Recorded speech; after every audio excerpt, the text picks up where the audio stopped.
Absolutely. Where it gets complicated, I think, is where that butts up against real impacts on people that I'm trying to go to bat for, right? So, for instance, the city of Detroit desperately needs economic development that contributes to its future, that contributes to its tax base, that contributes to job growth. That means that development such that people in the city could get good paying jobs, and that there's more going on there. I think at the heart of what really hurt Detroit, apart from the enormous and undeniable effect that racism has had to the history of Southeast Michigan, I don't think you can leave that out of anything when you talk about the history of Southeast Michigan. But the other sort of proximate huge factor was that Detroit used to have tens of thousands of auto jobs in the city. And when those jobs left to the suburbs, then to the south, then to offshore, that was the beginning of the end in a lot of ways as well for the city of Detroit economically. So where it gets complicated again when we start talking about incentives and other things like that is you want economic development to happen, and that if it does, it provides a lot of benefit to a lot of people who frankly we need to be uplifting to have a more healthy, fair economy and society. And so I do think that you need to think about that a little bit, right? And that's why I try not to get super religious about this subject, because I do think, like with brownfields, there are certain situations where you can narrowly construct a scenario where this really does have sufficient public benefit to put an incentive out there. And so those are always really hard discussions for me. I think when I was in Lansing, I voted against almost every economic development type bill that I would consider corporate welfare. But, I am a defender of the brownfield credits. I'm a defender of things like historic preservation credits.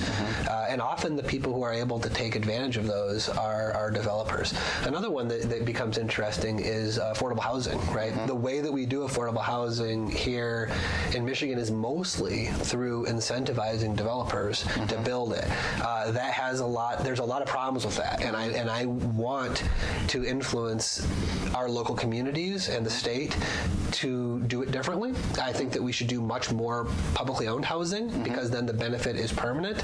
You don't have these affordability covenants that expire. You don't have a lot of the public money bleeding off into the hands of people who already have so much. And so I want more publicly owned housing, and so I think the approach we have is a little misplaced. But then again, the benefit of doing it that way is you get more units for your dollar, right? So if you're trying to, if there are, say, 1 million people in the state who need help with affordable housing, if you did it all with publicly built housing, you're going to get a fraction of the units deployed as if you do it through the incentive. And so that's the sort of yin yang of that's just because the state government is state or regional governments are not interested in putting that much money into it. Is that what you're saying, or is it? No, I'm saying that because however much money you're putting in, let's say that there's $1, you're putting in $1.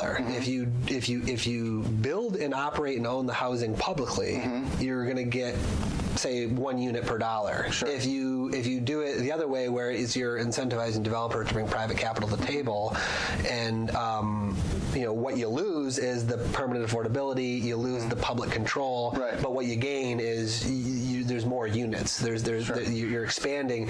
You're essentially expanding the pool of money that's being put into the cause. Right, but the other way that the government can do that is to tax high incomes and put that money into public works. So I love that. But my point is that even if we did that, it would still be a fact that more money would create more units if you did it through the current model. But there's a cost to that as well, which is that some of that benefit bleeds out to the folks who develop the housing, and the affordability covenants expire. I think those are big problems. But I also think it's important, once again, to understand that the reason why MSHDA and the county and other folks have made those choices in the past is because there's more immediate benefit to more people by doing it that way.